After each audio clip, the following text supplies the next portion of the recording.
huge mess. We're going to do this with just 3 components. Can anybody guess what the first component's going to be? Anybody going to throw it out and yell it? Chicken. I heard of chickens over here. Who said chicken? Kimber, get off this cell phone. Who said chickens? Oh, right here. Can you give this guy a video set? Yeah. Oh, here you go. So, all right, we're going to go for chickens. Here, Kimber, I'm going to give you the rest of these. So, we're going to show you, you've got chickens. I'm going to show you just how productive those mamas are. And we're going to go with chickens for eggs. We're not going to go with chickens for meat. We're going to go with chickens for eggs. Hi, what's going on? Are you just waving to say hi? Oh man, I can't hear you. Kimber, go run up there and find out what's going on and then give me a report back. See, over there, this lady up in the top left was waving her hand. Okay, so backyard chickens. One laying hen can lay about 250 eggs a year. Now, some breeds are going to lay more, some breeds are going to lay less. Actually, 250 is pretty aggressive number. You take care of those mamas, and they will take care of it. Actually, go spend some time with Jeanette Behringer of the Livestock Conservancy, and she'll be able to tell you what breeds can do this. But look at that. Look at how many eggs that is. You see all those eggs laying out there? I cut and pasted all of those. There's a lot of them. So, if you have a backyard flock with 1 rooster and 6 laying hens, that means you're going to get about 1,500 eggs a year, right? And I want to stop a second and talk to you about roosters. How many people have roosters or have had? Yeah, a lot. Okay, so everybody's got a lot of familiarity. You all know that they don't lay square eggs, right? So, roosters are very good. You don't need to have a rooster to get eggs production, but they're really useful. And I got to tell you this wonderful little rooster story. I always have a flock of free-range chickens, and the free-range are a lot easier. You don't have to do nearly as much work with them, and they're not pets for me. I don't, my chickens. I'm not like, here's your mealy worm and all that. I mean, for some people it is, and that's a great way to go. But I just don't have time for that.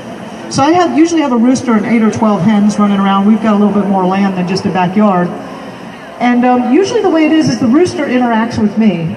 And then the rooster will be, and he usually never gets more than, 6 or 8 or 10 feet to me. And the hens will be off. And he'll often kind of let me know if things are going wrong or, but he's sort of intermediary. And I have this beautiful, and I often have 2 roosters. There'll be a junior rooster and the main rooster.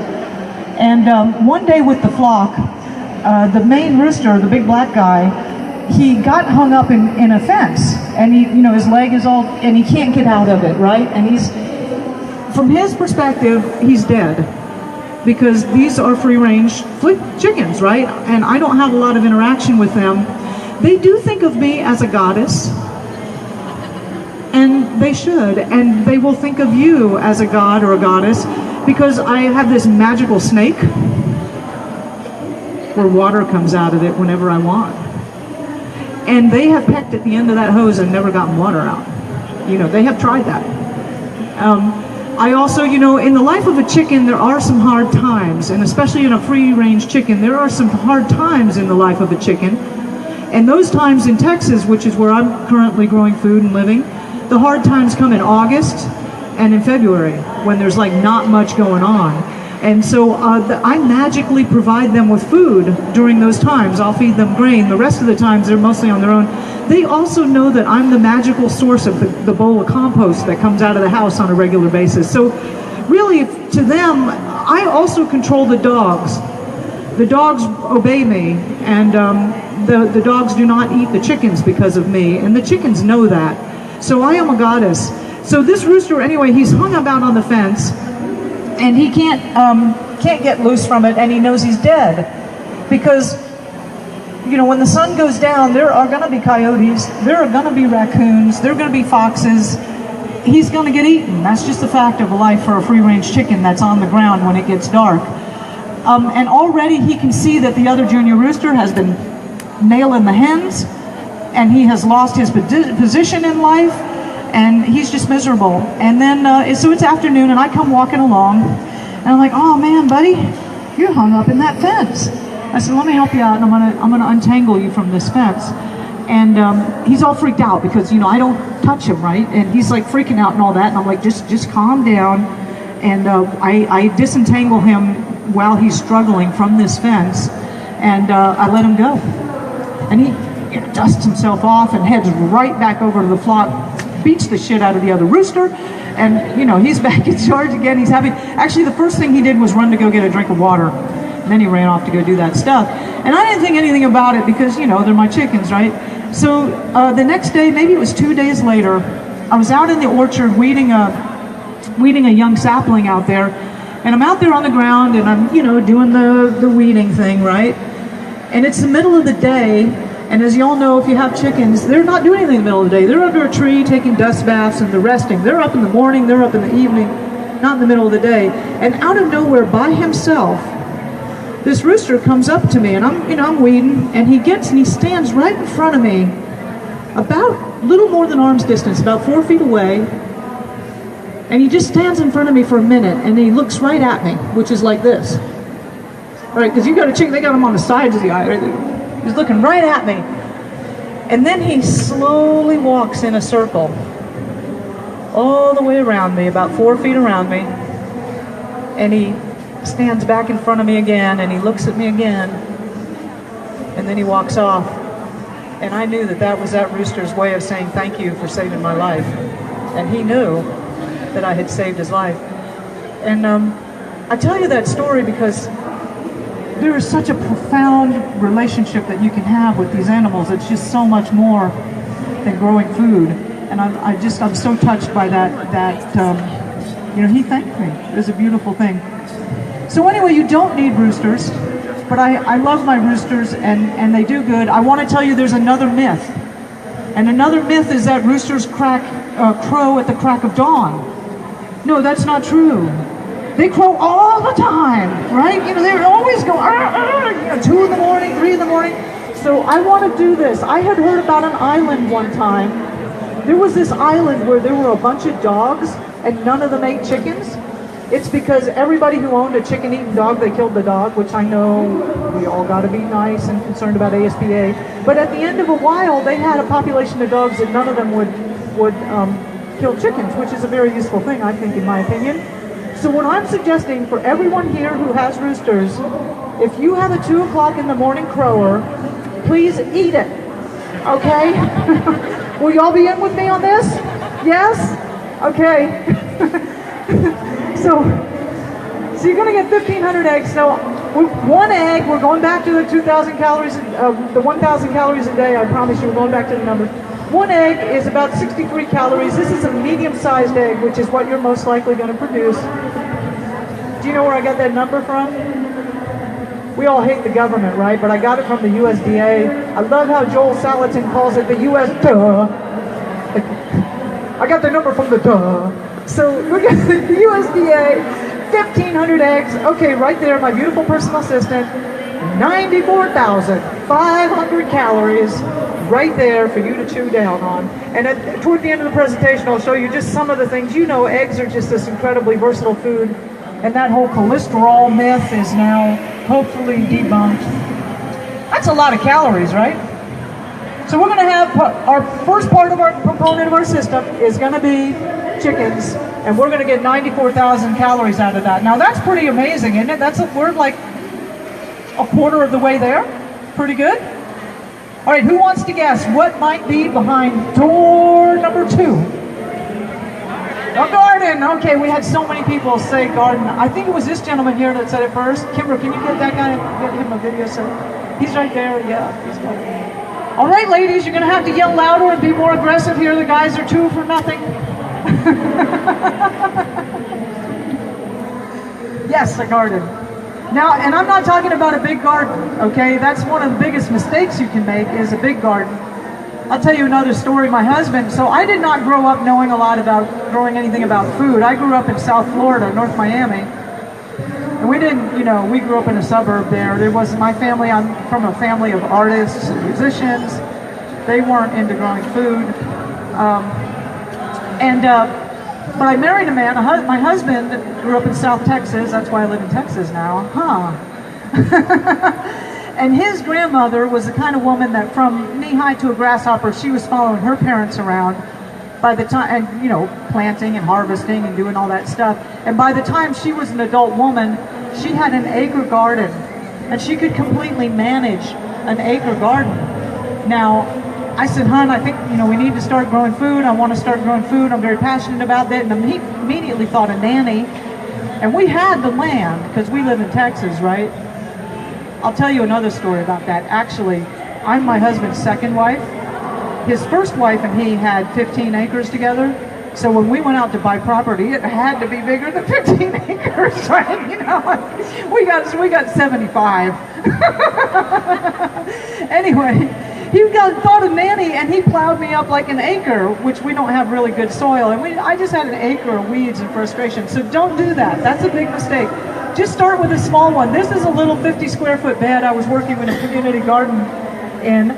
And that's a great size to start with. I mean, 50 square feet is totally doable. We want to set you up for success. Start small, because you're going to be learning new habits. It's easier to have a small failure than a big failure, right? So start small. Okay, now, and we're going to take a moment to see what you can produce. Let's say you had 100 square feet of gardening space, and we're going to see what will come up out of the ground from that 100 square feet. And I'm going to put numbers on this. Nothing in Texas. Yeah, I love that. In Texas, man, it's hard won. You get food out of the ground in Texas. I will definitely testify to that. So let's talk about potatoes. And I'm going to be honest with you, I'm putting out my best food first. They talk about put your best foot forward. I'm putting my best food forward. Potatoes are the most caloric, efficient crop that you can grow for the space. There's a good reason why the Irish love them. So in 4 months, which is about how long they grow, I plant them in Texas, we plant them in Valentine's Day, and then we're pulling them up by the end of May. So you can get 51,000 calories out of 100 square foot of potatoes. And if you want to know where I'm getting these numbers from, and I'm going to go through some more numbers for other crops, but if you want to know where I'm getting it, there's a man named John Jevons who for 35 years has been looking at this question of just how much can you grow in one spot. And he has a book. Man, this guy is into long titles. How to grow more food than you ever thought possible in less space than you ever imagined. Okay? Is that a mouthful or what? John Jevons, really seriously, 35 years this man has been doing a lot of work, and he has quantified a lot of this. So this is, in 100 square feet, you can grow about 51,000 calories of potatoes. Are most of y'all from Kansas, this area? We got a lot from Missouri, this thing, yeah. How many growing seasons do you have here? Probably seen these 3? Yeah. So see, you could grow 3, you could get a couple of crops in, so these numbers are going to be, you can realize you can multiply these, right? Let's talk about green beans. I love it. These happen to be a yard-long green bean, which I particularly love. They do really, really well in the heat. If you want to grow food in Texas, you better be growing food that can withstand the heat, right? Let's look at the numbers. Green beans, 4 months, 7,200 calories out of 100 square feet of green beans. So not that much, but gosh, do we love green beans, right? And let's talk about tomatoes. National Gardening Association every year does a survey of gardeners and says, what's your favorite thing to grow? You know what wins every year? Hands down, yes, tomatoes, year after year. Go to the seed saving clubs. Everybody's got tomato seeds, right? So, yes, tomatoes. Now, I want to show you what we're going to do with those tomatoes. You can grow in 4 months. You can grow 8,200 calories. But here's the thing that I like to do with them, and I like to make a thick tomato sauce out of it. And I'm not talking about that thin, runny stuff that they sell at the grocery stores. I'm talking about, tomato sauce, right? 33 pints of it is what those tomatoes could be made into that you grew out of that 100 square foot plot. And 33 pints of that for me and for my family for more than half a year. I mean, you use a pint of it. We use it for spaghetti sauce and chili and all kinds of things. So that's a pretty good bit, right? It's certainly at least half of your tomato needs for one person, right? So, but for a family of 4, we're finding that works for us. You can also grow yellow squash. Now, how many of you ever grown yellow squash? Yeah, a lot of you. Then you know you would never grow 100 square feet of yellow squash, right? You get run out of the neighborhood for that, because you'd be giving away yellow squash to everybody. But if you were insane and you did grow 100 square feet of yellow squash in 3 months, you would have 8,400 calories. You can dry squash, by the way. I'm sure you all know that, right? Okay, you can also grow carrots. This is one of my favorite ones, and these are good ones to overwinter. Plus, they're real fun to pull out of the ground. You can just get all that, like, oh yeah, carrot! And it's so good. I just dust it off and eat it right there, dirt and all, you know. Of course, apparently that dirt is supposed to be good for you now, is what they're saying. So, I'm way ahead of my time. 4 months, you get 17,600 calories. Those guys do have a lot of sugars in them. They're really sweet. All right, now I want to point out here that the numbers that I'm talking about are the beginning numbers. So John Jevons quantified this for people who are beginners, for people who are intermediate, and for people who are advanced. And as your soil improves, that's really one of the big ones. But as your skills improve, you can actually get a lot more yield and production out of this. Especially, you start thinking of the stacking you can do with vertical and all the interplanting. And you know that, right? As you get better at things, you get more efficient. So really, he's saying that really a lot of times you can double, triple, and he's even seen gardeners that could get 10 times the yield out of a same plot as a beginner. I will totally confess that I am not that gardener, but I will be someday, right? Maybe. Give me a couple more decades. Okay, you can also grow strawberries. Now, the thing about strawberries is I never get strawberries. Kimber, do you want to tell them why I never get strawberries? Yes, it's because your children will eat them, or your grandchildren, or something. You'll never get them. Although I pulled a trick on them. I pulled a trick on them this year.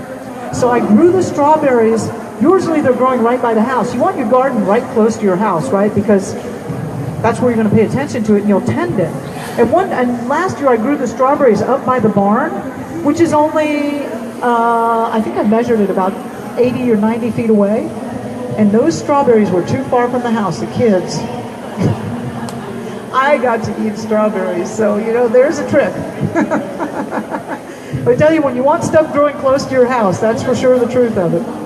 And in 5 months, they take a little bit longer. Actually, we grow them as an annual in Texas. They ain't going to make it through the summer. Where we go? 5,760 calories. If y'all didn't know, I'm really nearsighted. Actually, I was declared blind by our government, so it's another reason I need these numbers up at this large screen. Okay, so now do you see how good this is going to be? Right? Are you all excited? Like all the things we can grow in 100 square feet? And I'm going to just make up the numbers. And we'll say, let's assume, I forgot to tell you all about the best one. Potatoes, Irish potatoes, can't grow real well in the South. They're actually not a sustainable crop for a place like Texas, because they have to get down below 55 degrees in order for the eyes to germinate and turn into new plants. And if I were to try to plant them in the spring, they aren't going to make it through the summer, first of all. And if I could find a way to store them in through the summer, they wouldn't get below 55 degrees without a whole lot of air conditioning, which is not a real sustainable technique. But sweet potatoes do grow super well in the South. They love the heat. They totally take abuse. That's my kind of plant.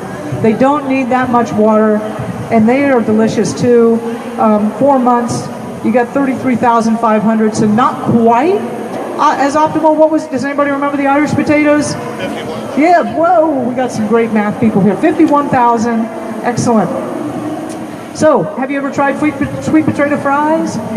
Say that fast 5 times. Oh yes, okay, see, so we got some sweet potato converts. All right, yummy. All right, now I think what we'll do is we'll just agree that in your 100 square foot garden, you could probably grow 38,000 calories, and the reason I'm keeping it kind of low is because we all know the reality of gardening, don't we? Like, do you ever get everything you plant? You're right. That has not ever happened to me yet. In fact, I'm usually ecstatic if I get half of what I plant. So we're going to go for 38,000 calories. Okay, so let's see here. Are we ready to go behind Door number 3 for the third component.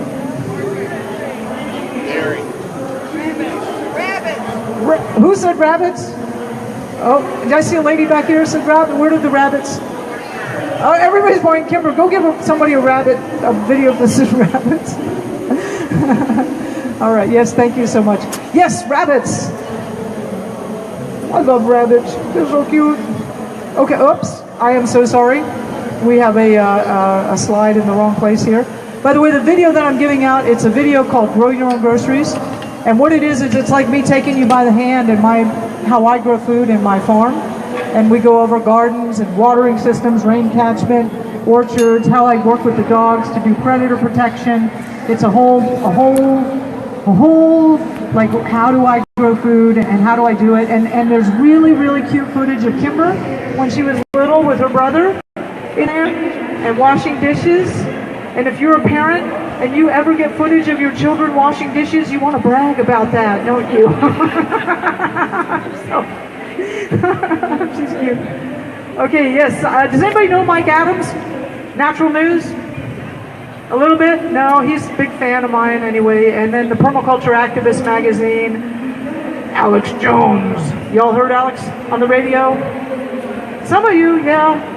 Don't listen to Alex. He's just bad news all the time. And then Jack Spirko. Love Jack. Jack is really mad at me right now. Okay, let's get back to door number 3. And this component is going to be backyard rabbits. And here's we go. This is my rabbit hutch. It's right next to my garden. And it's 20 feet long by 2.5 feet wide. It's divided into 8 different cages. And I have a buck and 3 breeding does in there. So this actually only takes about 20 square feet, if you think about it. Now, I do want to make one caveat here. I no longer raise rabbits in cages. I really feel that this is not the most humane way to raise them. I actually now do them in tractors, the tractor style where you have them in a little thing that you drag along the ground. And I feel that is so much better. I've taken my cage-raised rabbits and put them in that tractor, and they become almost a different animal when they get on the ground, and they have this, even just access to this cage now. So that's what I'm a big advocate of, but I'm going to consider this as if it's the same numbers, just a different implementation of it. And there are scenarios where people only have a backyard and they don't have a lot of room for a rabbit tractor. So we're going to go with these photos, but I just want to give you that one caveat. I've really switched over to tractors. I get about 75 rabbits a year out of this system. And that's a pretty good chunk of meat. 75 rabbits a year. I believe in this bioregion you could probably get more. We aren't able to breed for about 5 months of the year because it's too hot in Texas. And the boys, it's not the girls that have the problem, it's the boys, like you guys, right? You're not supposed to be in a hot tub if you're trying to conceive, kind of a thing, right? You know where I'm going with that. We'll keep this clean. 75 rabbits. I like to harvest mine at 5 months old. Technically, if you ever look at those feed versus weight conversion charts, like somewhere 3 months is the optimal. But I tend to really procrastinate on butchering. Can you imagine that?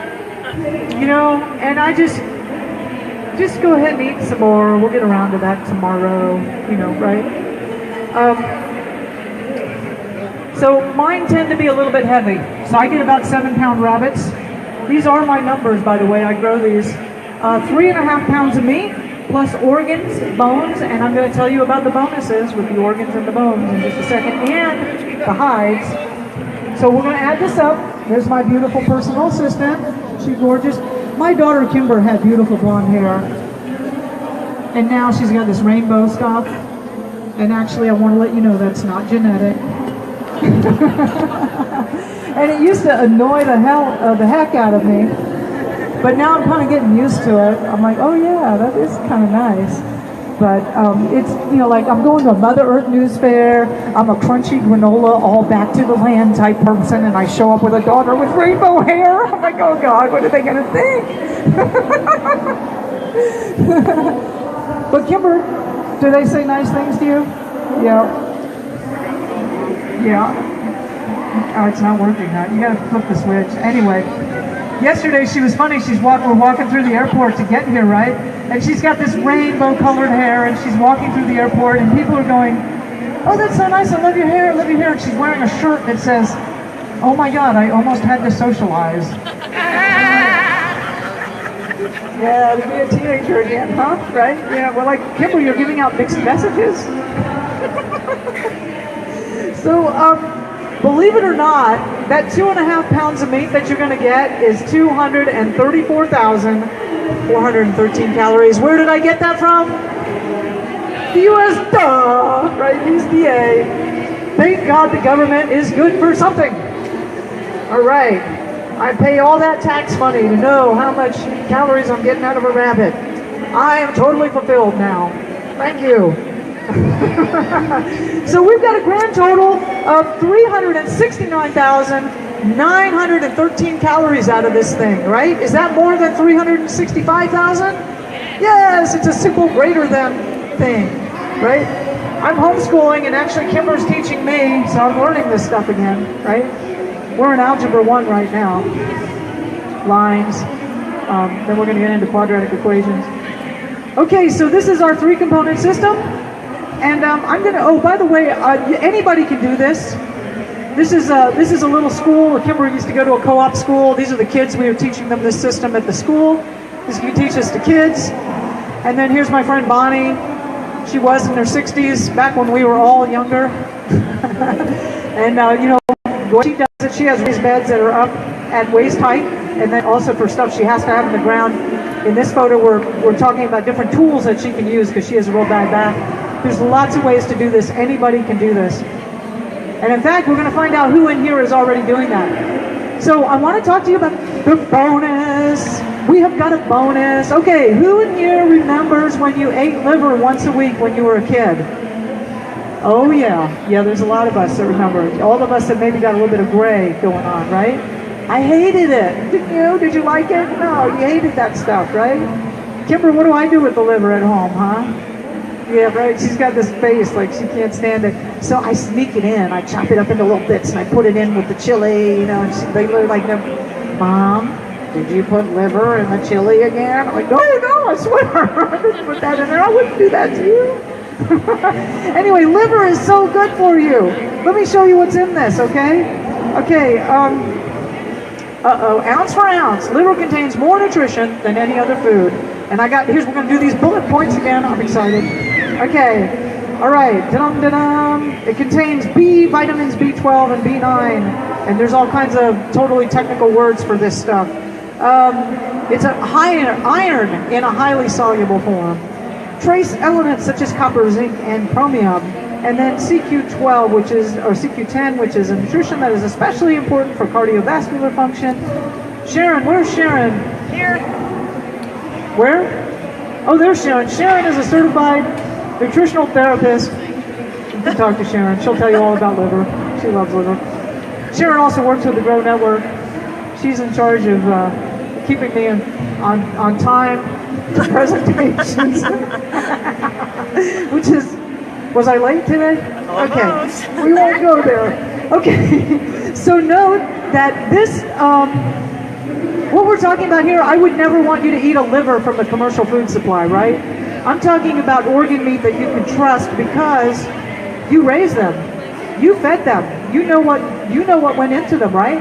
You fed everything they had, and you fed them good stuff, right? You didn't feed them any GMO stuff, right? You were feeding them, alfalfa or things that you were growing. Actually, we'll get into how to feed stuff here in just a minute too.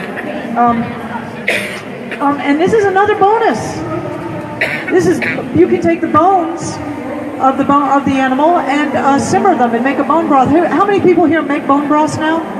Yeah, see, that's what I said. I love Mother Earth News crowds. Y'all are switched on. So, making your own bone broth. And my family used to make so much fun of me for making bone broth. And then one day we're watching, PBS has one of those marathon, all weekend we're going to show you stuff. And they had Julia Child up there. And Julia's like, "Whoa!" And I'm like, I want whatever Julia's on. Has she been sipping the sherry, or is it some of those mushrooms? I don't know. What is she cooking? But there she is, and she has this big pot, And she's throwing these bones in there, and she's talking about bone broth and how important it is for every part of gourmet cooking. And I'm like, where's my family now? Like, where are they? Look, Julia, child. And then Julia just blew my mind, because I usually put the bones in there, and then, of course, the chicken feet. And she gets this whole hoof of a cow. I'm like, I'm serious, this thing is like as big as my head. And she just, you put the cup in there, and you know, and I just like, oh my God, I hope she washed that off. Like, oh my God. But seriously, you put all kind of stuff in there. And my mom used to always have that on the back of the stovepipe. And my mom used to always make these fabulous soups. And of course, when I left home and I was a young woman, and I went to make soup, and my soup never tasted like my mom. It was because of the bone broth. So having your own animals, you get a good source of bones, right? They don't have a lot of calcium in the bone broth, but they get all kinds of other stuff, collagen and magnesium, different minerals, different things that are in the bones. Phosphorus, there we go. Oh, by the way, that is incorrect. It is not a good source of calcium. But you know what I do? I like to throw my chicken eggs in there, and that does help to add to the calcium, especially if you put a little vinegar in there to help extract it. So yum yum, what can you do? Remember earlier I was saying you got those 1,500 eggs. I had people come up to me, Marjory, what would I do with 1,500 eggs? I'm like, I can tell you if you've got some down. And then somebody actually gave me some hard-boiled eggs at a presentation one time. I was like, that's so awesome. This little girl came up and said, here's some eggs. So this is my breakfast almost every morning. I'll get some greens. There's almost always some greens going. Oh, is that a question you got? Yeah?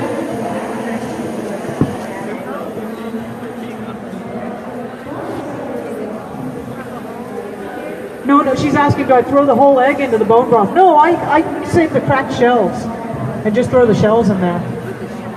Yeah. And then you can just strain it all off later. I eat the eggs, and then I just save those shells, and I'll put them in a bag in the freezer. Kimber will tell you.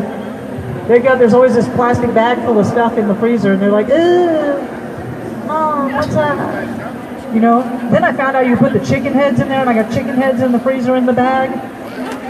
And now they're like, it's cool as a teenager. Look what Mom's got in the freezer. Hey, go over there, look in there, Sally. Look at the freezer. Look what Mom's got in there. Yeah, but no, I crack the eggs in the morning for my breakfast, and I just take the shells and I keep them, and then I'll throw them into when I'm making stock. Is how I do it. Yep. So this is super fast breakfast, 5 minutes really. I'm just simmering those greens, plop those eggs on there, and we're good to go. Super healthy and nutritious. Quiche, right? Who doesn't love quiche? Is there anybody here who doesn't love quiche? Oh, there's a few of you. Okay, well, all right, you can go. And then deviled eggs, right? For all those parties and potlucks and stuff, we're going to all take deviled eggs. Lots of things to do with eggs. I promise you, you will have a great time with 1,500 eggs. Rabbit meat, any recipe that you can cook chicken with, you can cook with rabbit meat. You can roast it, you can put it out on the grill, stir fry it, anything that you can do. In fact, many times people have come to my house and I forgot to tell them it was rabbit meat, and they just assumed it was chicken. How many of you have eaten rabbit meat? Oh, yes, I see. Okay, we are preaching to the converted. All right.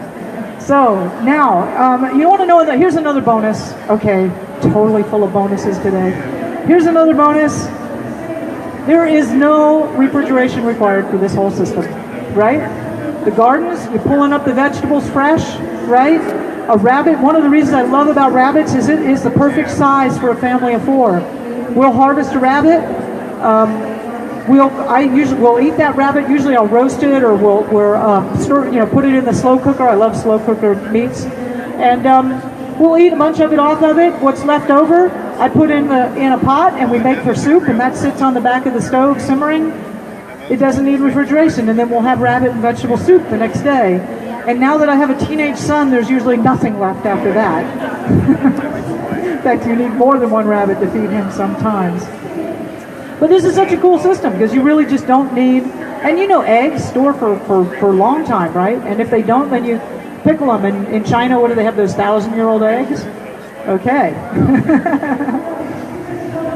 So, let's talk a little bit about how much time this takes, because I promised you how to grow half of your own food. So you think you can grow half seeing this, right? It's pretty doable. right? Some years are going to be great, some years are not, but we're talking about this is substantial, right? This is a substantial amount of food that you can be growing here. So let's talk about the hour time. Like an hour a day, Marjorie? Really? Yes, really? I'm going to show you. Okay, so with the rabbits, really the main thing that you're going to need is to set up automatic watering systems is partly what makes this all work so well. And then you're going to need to feed them. And you have brood boxes, and you're going to want to keep track of when you're mating them and when you're breeding them. It's a pretty simple thing. And then in the garden, in the chickens, again, I have a free-range flock of chickens. They put themselves up at night. They come down in the morning. I use dogs to protect them. Most of the time, all I'm doing is looking for eggs. And then if you have a Kimber, but she's not on the cell phone right now. It's kind of unusual. She's actually paying attention to me. Normally she gets on the cell phone doing stuff, and then I try to talk about her during a presentation and see if she notices. Sometimes she doesn't. Anyway, it's really just like Easter all the time, collecting those eggs. But that, and again, I've got automatic waterers set up for the chickens, and then I do feed them during the harder times of the year, but really there's not much, it's not a lot of work. And then the garden is actually the most work. And it's one of the reasons why animals are so much of an easier food product to grow. So the garden's going to need watering, it's going to need compost and planting and harvesting. And you might say, well, it didn't produce that much calories, but it really does provide a bevy of nutrition and diversity of fiber. So, and you want to have a diversity of systems. One time I was in, just north of Santa Fe is the Permaculture Institute. Scott and Marina Pittman there. They have this wonderful, wonderful property that they're growing food on, and they mostly focused on a food forest that they have.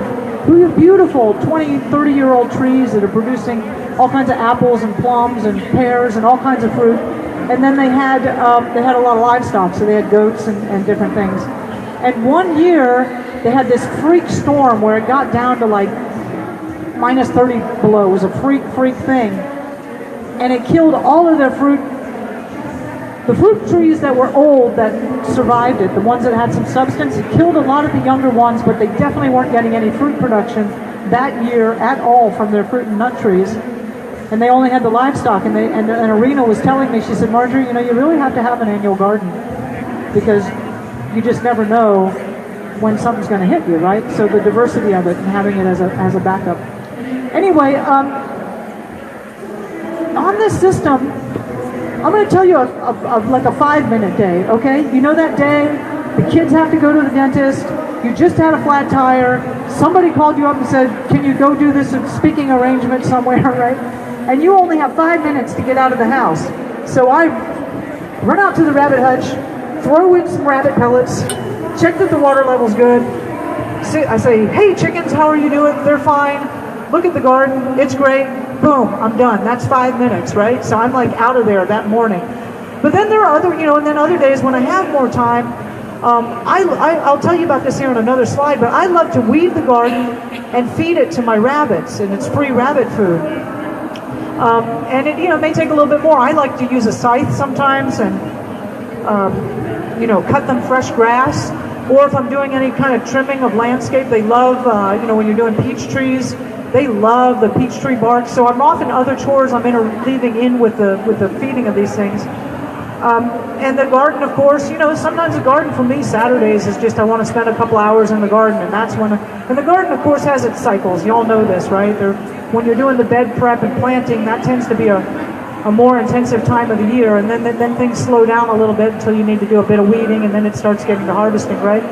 So it fluctuates, but I really have averaged it out to about an hour a day.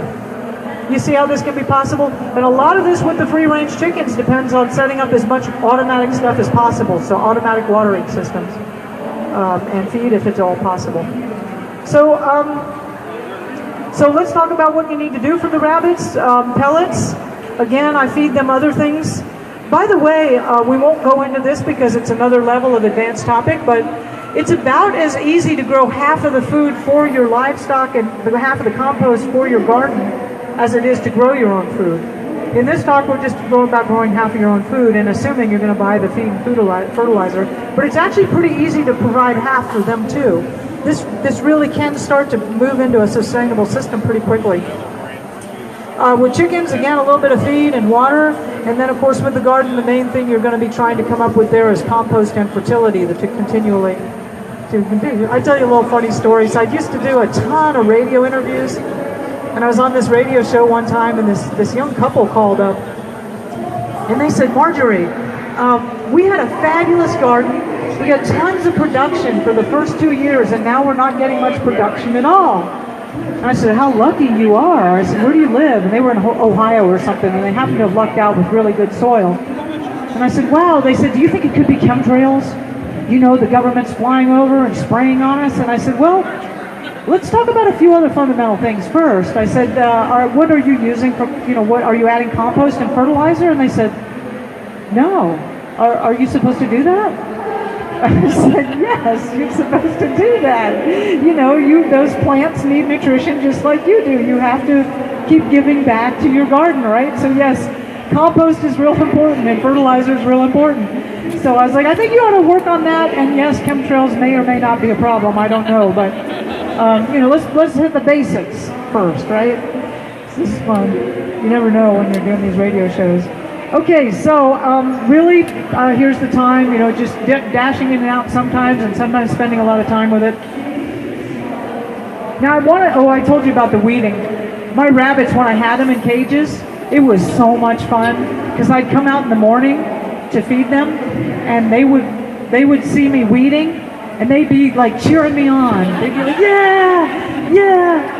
And I had such a different relationship. We have Bermuda grasses, the evil grass. Everybody has an evil grass, right? Crabgrass, couchgrass, all the different places have different grass. Well, ours is Bermuda, and it's evil.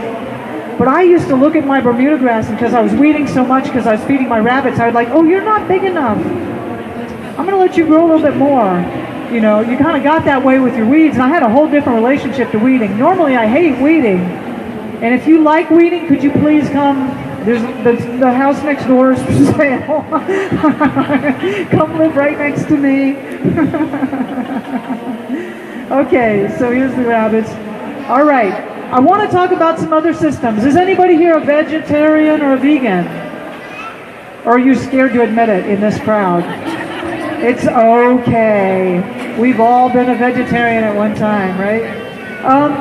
And I totally respect that people want to make these choices in their diet. So we are exploring, John Jevons has, other systems. John Jevons has a vegan system that he's developed on how to grow, and I believe it's in an 800 square foot area, how to grow a whole vegan diet, and I really want to try that and grow that for a few years and see how that works and measure the yields.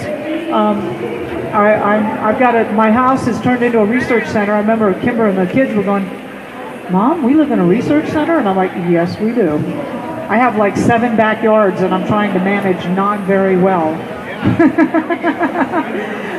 Aquaponics. Who's into aquaponics? It's usually the guys. Yeah, I've been looking at aquaponics. There was so much hype about it a couple of years ago, right? And I was like, what's real with this aquaponics? Is that really a real deal or not? So we've set up a couple of different systems. And so far, I love aquaponics. I don't want to discourage it, but it mostly produces fish and vegetables, and especially leafy greens. Not a lot of calories in there. Like, I don't think you're going to be able to grow half of your own food from an aquaponics system, right? Because fish is a really not densely caloric food, and lettuce is not a very densely caloric food. But I don't want to discourage it because, anytime anybody's growing some food, it's a good thing. I especially find the guys, like my husband and my son didn't really want much to do with this whole, they were like, yeah, you and Kimber can do that. It's like it involves dirt, right? But when I said, I want to get an aquaponics, they like lit up. They were like, oh yeah, you're talking about pumps and filters and piping? And I'm like, yeah, and they like took it over. I'm like, wow, I'd have gotten one of those years ago. Like, what was I thinking? Isn't that like women we know, right? One way to get your husband to cook dinner is to buy a grill. You can put a grill out on the patio and give him some steaks, and you got one night covered a week, right? Okay, I also happen to be the host of the Mother Earth News Online Homesteading Summit. If you haven't heard about that, it's in the newspaper I don't have one of the newspapers, but you go to homesteadingsummit.com, or I think they've got the URL in there, and we've got 37 presentations, so if you're missing some of the ones here, there's a good chance it might be at that one, and it's free, it's online for a whole week, so it's a lot of fun. If you want to come hang out with that, it's actually going to be starting next week, October 31st. Kimber got mad at me. She said, "Mom, how could you have an online summit during Halloween? That's the most important holiday of the year after Christmas, where you give me lots of money and presents." No, seriously, Kimber plans her costume for months in advance. I'm very inspired by that. I haven't participated yet. So I also want to invite you. We're the Grow Network, which is the online home of a global community of producers on food and medicine. We're constantly blogging about stuff. Right now we're missing an editor, which kind of sucks, but that's the way life is. We'll have one soon enough. And let's see what else we got here. Grow your own groceries. I want to let you know, contrary to popular belief, now I know that y'all think that I'm making a fortune and Mother Earth News is giving me thousands of dollars to be here today, right? Right. No, that's not true at all. And one of the things we do to help cover travel expenses is we have, Kimber, can you give me one of these videos? Kimber, we brought a small box. We've only got about 50 of them, and these normally sell for $42 on the internet. It's got 2 DVDs and then a bonus CD full of videos. And if you'd like to buy a copy, I think Sharon has things that can swipe your credit card. Kimber is really good with cash. And where's the box of? The box of them is right down there. Yep. So you can pick up a copy here, and we'd love you to do that. So $20, it's a show special. When we used to, Kimber and I used to do this when she was little, I'd make them all weird prices, like, you know, $28.50 or something like that, or $29.32, and then I'd tell people to buy 3 of them, so Kimber would have to add them up because she was homeschooling. But I don't do that anymore. We make life simple now. It's just $20. Kimber, go down there, and here, I'll put you right here with this box to Kimber, and just give Kimber $20, and she will give you a video set. And other than that, let's see, I'll be right around here to answer questions until they kick us out. Does that sound good? Oh, no, wait, we got to do the acknowledgement. How many people here are growing at least one of a garden? How many people here have a garden? Oh, awesome. All right, how many people have a garden and have chickens? Oh, really good. Now, how many people have all 3, a garden, chickens, and rabbits? Could you please stand up? Yes. All right, yes. Woo-hoo! Now, this is a community. Stay standing for just a minute. This is a community. Would you be okay with other people came up and asked you questions about that? They would. Yes, they would. They definitely would. So if you want to talk to somebody else who knows what they're doing and probably may know more than me, to be honest with you, these fine folks are here. So thank you so much for coming. Pick up a DVD from Kimber, and I'll be here to answer questions. And it's kind of strange how they have me pinned in, but I'm looking forward to seeing you.